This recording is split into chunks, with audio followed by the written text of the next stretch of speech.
My name is Dina Ioffe. I'm an assistant professor at Fox Chase Cancer Center in Philadelphia. I specialize in gastrointestinal cancers, specifically liver cancer. Liver function matters tremendously when treating unresectable hepatocellular carcinoma and really guides most of our decision making, specifically when talking about systemic therapy options. So, patients who have lower baseline liver function have inferior treatment and survival outcomes. And it's very common for a lot of patients who have unresectable hepatocellular carcinoma or HCC to die from their cirrhosis or underlying liver dysfunction that contributed or led to the development of liver cancer rather than dying directly from progression of their cancer. There are two methods or two grading systems that we use to measure liver function.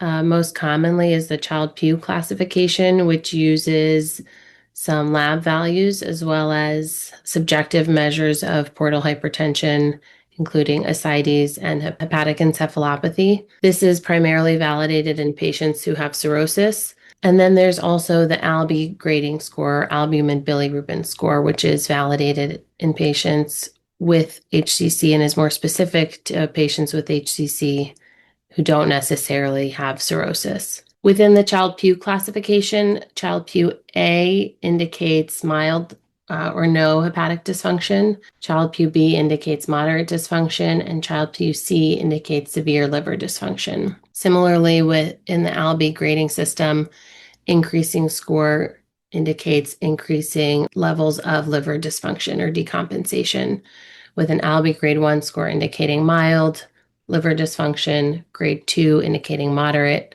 liver dysfunction, and grade 3 indicating severe liver dysfunction.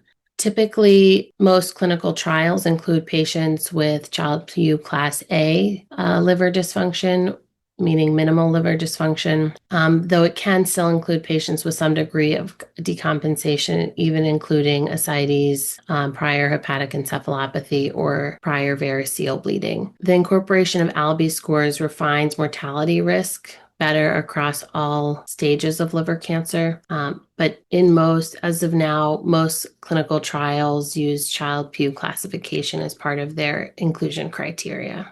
The HIMALAYA trial evaluated the use of durvalumab and tremelimumab in patients with advanced unresectable HCC and demonstrated a survival benefit over investigator's choice of TKI, sorafenib, or lenvatinib.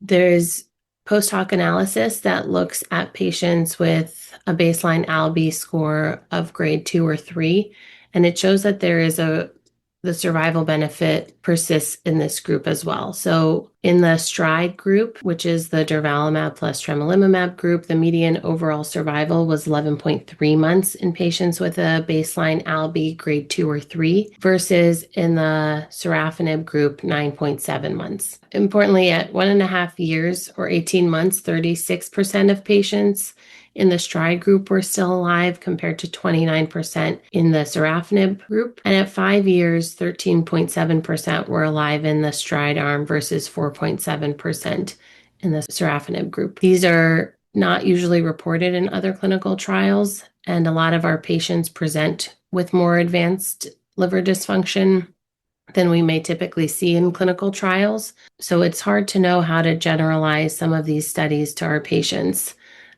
who may have had more liver-directed therapies that sometimes can lead to some degree of liver dysfunction. And by the time they get to see a medical oncologist, they may not have an ALB grade 1 or a Child-Pugh A.